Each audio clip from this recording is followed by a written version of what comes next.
Hello friends, Siragadikka ஆசையில் இன்றைக்கி என்ன நடந்துச்சுன்னு பார்க்கலாம். இங்கே நம்ம முத்துவும் மீனாவும் வந்துட்டு அவங்க நகையை வந்து வச்சுட்டு பாட்டிக்கு வந்து ரெட்டை வடை செயின் வாங்குறதுக்காக போகிறாங்க. அதுக்கு நகையை வந்து கொடுக்குறாங்க. அங்கே வந்து செக் பண்ணிகிட்டு இருக்காங்க. அதுக்குள்ளே இங்கே நம்ம முத்து இருந்துட்டு, என்ன காஃபி கொடுக்குறீங்க, இவ்வளோ தூரம் நாங்கள் எவ்வளோ அமௌண்ட்டு கொடுத்து நகை வாங்க வந்திருக்கோம், நல்ல காஃபியே இல்லையே, போய் இதை எடுத்துகிட்டு போங்க, வேறு காஃபி வாங்கிட்டு வாங்க அப்படிங்கிற மாதிரி சொல்லி அனுப்பிச்சி விட்றாரு. இங்கே நகையை டெஸ்ட்டு பண்ணி பார்த்தா கவரிங் நகைன்னு சொல்லவும், என்ன புருஷன் பொண்டாட்டி இப்படி தான் வந்து ஒவ்வொரு கடையாக போய் ஏமாற்றிட்டு இருக்கீங்களா, என்ன கவரிங் நகையை கொடுத்துட்டு தங்க நகையை வாங்க வரீங்களா அப்படின்னு கேட்கவும் முத்து டென்ஷன் ஆகிட்டாரு.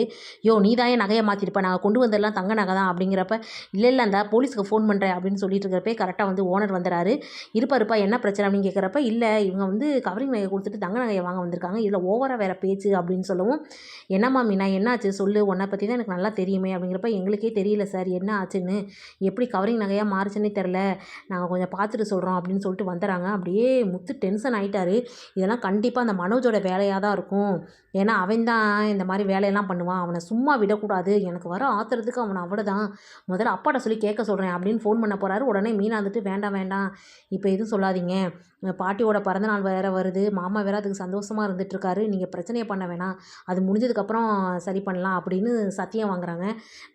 நம்ம வேறு சரி, ஒரு பிரச்சனை நடக்க போகுது, மனோஜ் விஜயாலாம் மாட்ட போகிறாங்கன்னு நினச்சா, இந்த இடத்துல பார்த்து டைரக்டர் ஒரு ட்விஸ்ட்டை வச்சு விட்டாரு.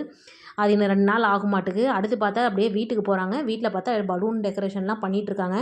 அதெல்லாம் பார்த்தவொடனே முத்துக்கும் வந்து சொல்ல தோணலை, என்ன எல்லாம் சந்தோஷத்தில் இருக்காங்களேன்னு. ஆனால் விஜயாவையும் மனோஜையும் பார்க்க ஆத்திரமாக வருது. அப்படியே பலூனை ஊதுறாரு, ஊதி டப்புன்னு வெடிக்குது.